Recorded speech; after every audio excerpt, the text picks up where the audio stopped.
សួស្តីបងប្អូនទាំងអស់គ្នាហើយក៏ស្វាគមន៍បងប្អូនទាំងអស់គ្នាសាជាថ្មីមកកាន់វីដេអូបង្រៀនភាសាចិនដែលប្រើប្រាស់ក្នុងការងារប្រចាំថ្ងៃអញ្ចឹងសម្រាប់ថ្ងៃនេះផងដែរមេរៀនរបស់យើងក៏មិនសូវជាច្រើនដែរគឺមានតែបន្តិចទេគឺតកតងនឹងគ្រឿងសមុទ្រដោយសារតែខ្ញុំរើសយកមកតែប្រហែលមុខទេហើយអញ្ចឹងវីដេអូនេះគឺចែកម្លែកជាពិសេសដល់បងប្អូនដែលធ្វើការនៅក្នុងភោជនីយដ្ឋានដូចជាខ្ញុំកំពុងធ្វើការនៅក្នុងភោជនីយដ្ឋានដែរហើយសម្រាប់មេរៀននេះគឺយើងនិយាយអំពីគ្រឿងសមុទ្រគឺយើងប្រើពាក្យថាhải鮮គ្រឿងសមុទ្របង្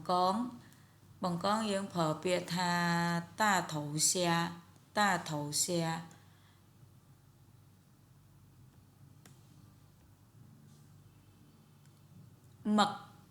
មឹកនេះបើសិនជាមឹកយើងបែងចែកទៀតណាប៉ុន្តែអានេះមឹកខ្ញុំប្រើ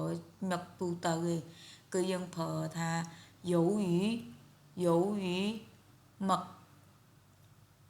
បង្គាយើងប្រើពាក្យថា虾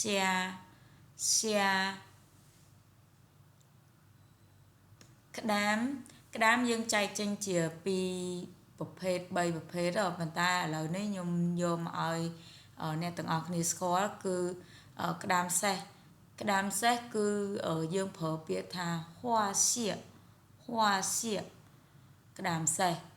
ហើយបើសិនជាក្តាមថ្មវិញយើងប្រើពាក្យថា螃蟹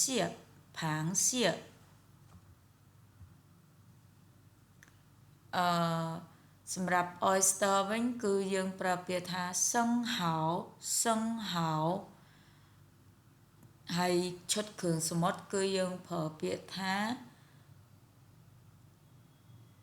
hải鮮拼盤អញ្ចឹងhải鮮ហ្នឹងគឺគ្រឿងសមុទ្រហើយអញ្ចឹងអ្នកទាំងអស់គ្នាដាក់ជាឈុតយើងអាចប្រើពាក្យថាhải鮮拼盤ហ្នឹងឈុតណាអញ្ចឹងប្រភេទបន្លែឬក៏សាច់អីក៏ដោយយើងដាក់តាពាក្យហ្នឹងនៅពីមុខវិញទៅហើយយើងដាក់拼盤នៅពីក្រោយគឺវាទៅជាឧទាហរណ៍ថាឈុតបន្លែយើងប្រើពាក្យថាស៊ូឆៃ拼盤ឈុតសាច់យើងប្រើពាក្យរោភីងផានហើយដល់ពេលគ្រឿងសមុទ្រយើងប្រើពាក្យhải鮮ភីងផានអញ្ចឹងណាអ្នកទាំងអស់គ្នាហើយមួយទៀតគឺក្រុមចម្ពោះទាយើងប្រើពាក្យថាឈីងខោប៉ៃសម្រាប់scallop យើងប្រើពាក្យថាសានប៉ៃអញ្ចឹង